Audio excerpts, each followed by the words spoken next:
সকালে ঘুম থেকে ওঠার পর থেকেই না প্রত্যেকটা দিন সংসারের কাজের সাথে লেগে যায় আমার যুদ্ধ।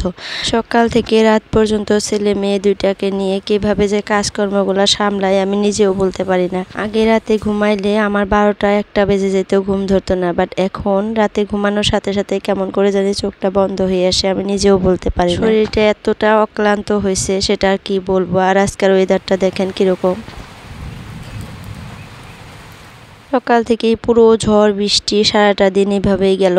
আর ছেলেকে স্কুলে পাঠাবো যেহেতু একটু অসুবিধার মধ্যে পড়ে গেছি, তো সবটা মিলিয়ে আজকের ভিডিওটা আশা করতেছি ভালো লাগবে। তো hello everyone, welcome back to my channel Nazneen blogs. তো আপনারা কেমন আছেন? আশা করতেছি ভালো আছেন। আলহামদুলিল্লাহ, আপনাদের দোয়া এবং আল্লাহর অশেষ রহমতে আমিও ভালো আছি।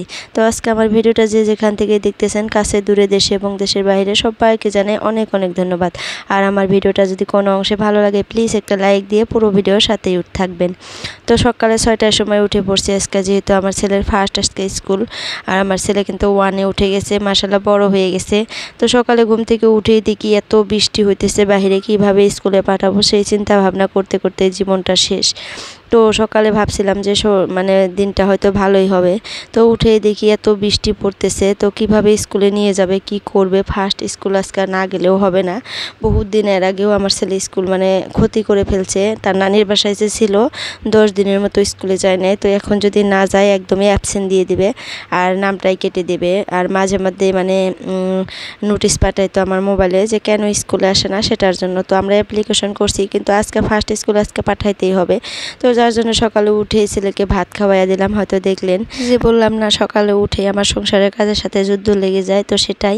সকালে উঠে ব্রেকফাস্ট বানানো, ছেলেকে টিফিন করে দেওয়া, ছেলের ভাত রেডি করা, দুপুরের জন্য রান্না বান্না, সকালে একদম 8টার মধ্যেই আমার এই কাজগুলো সব শেষ করি।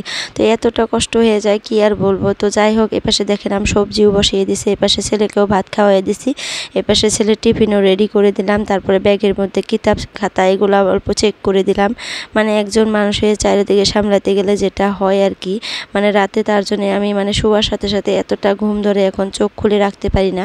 সারাটা দিন যেহেতু অক্লান্ত পরিশ্রম হয়, তার জন্যই হয়তো এরকম হয়েছে।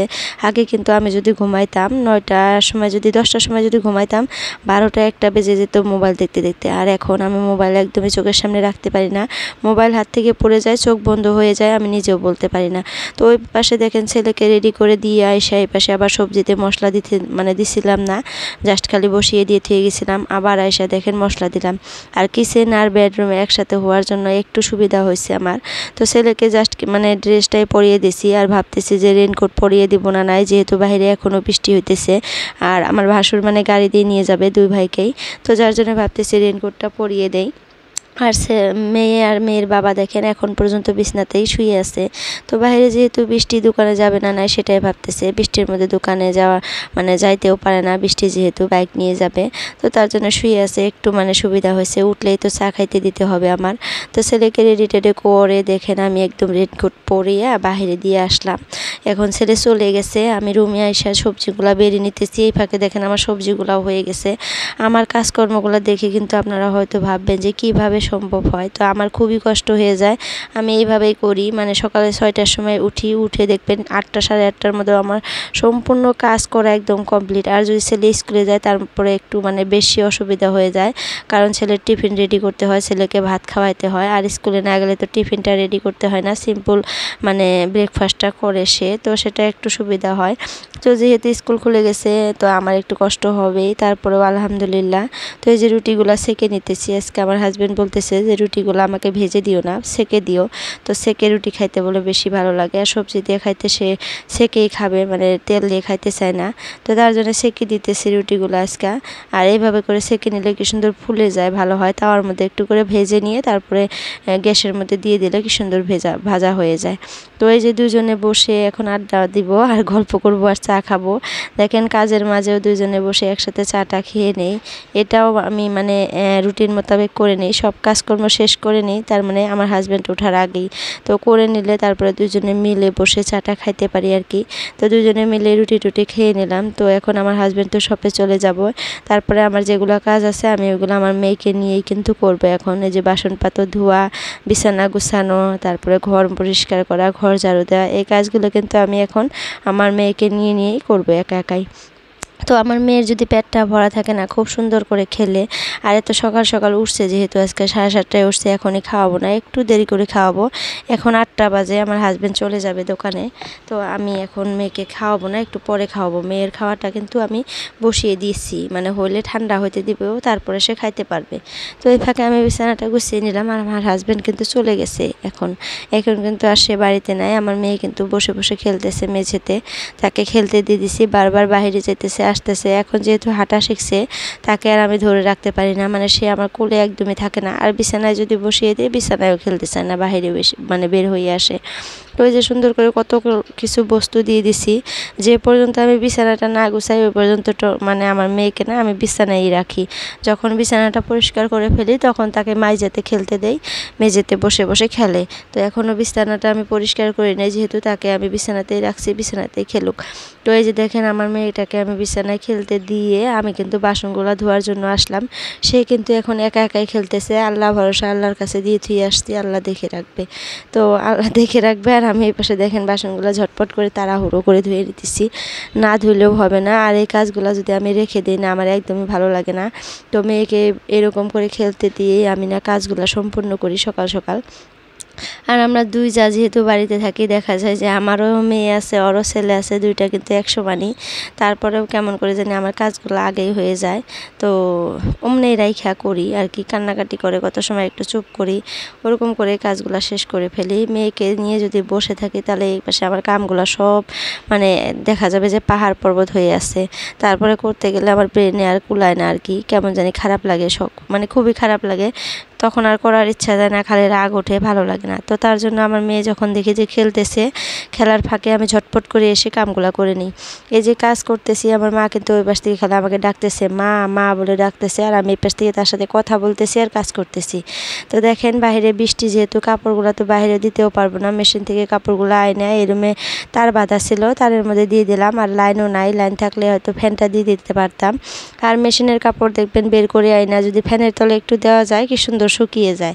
তো এইগুলা কাপড় কিন্তু রাতে আমি দিয়ে রাখছিলাম আর কি ওই ঘরে, তো শুকিয়ে গেছে, ফ্যান দেওয়া ছিল যে শুকিয়ে গেছে। তো এখন এই কাপড়গুলো আগে ভাঁজ করে নেই। তো বাহিরে আজকে এখন পর্যন্ত বৃষ্টি বৃষ্টি পড়তেছে, বৃষ্টি বৃষ্টি ভাব, একটু করে রোদ উঠে আবার বৃষ্টি ভাব চলে আসে।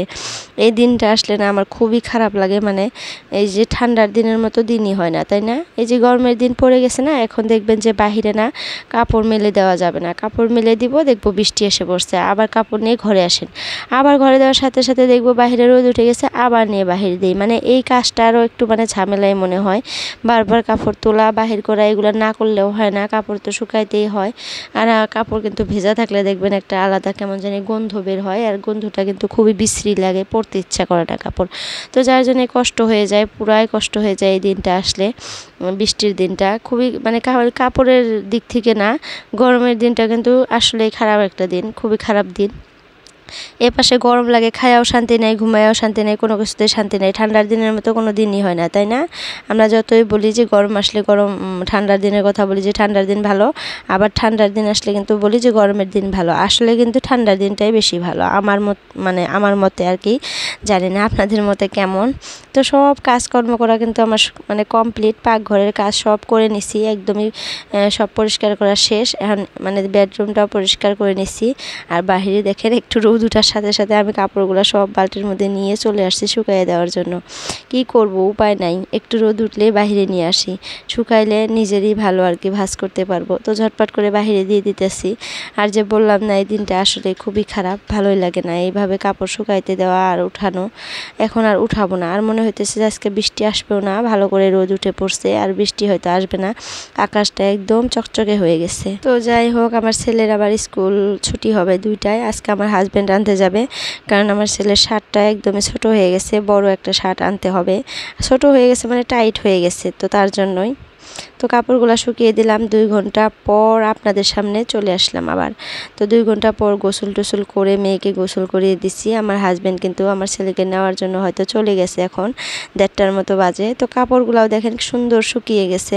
তো কাপড়গুলো তুলে নিতেছি, আর আমার মেয়ের জন্য খিচুড়ি বানাইছি, খিচুড়ি খাওয়াবো তাকে। তো এখন আমি কাপড়গুলো ঝটপট করে ভাঁজ করে নিই, ভাঁজ করে নিয়ে আমার মেয়েকে খাওয়াবো আমি, তারপরে আমি খেয়ে নিব।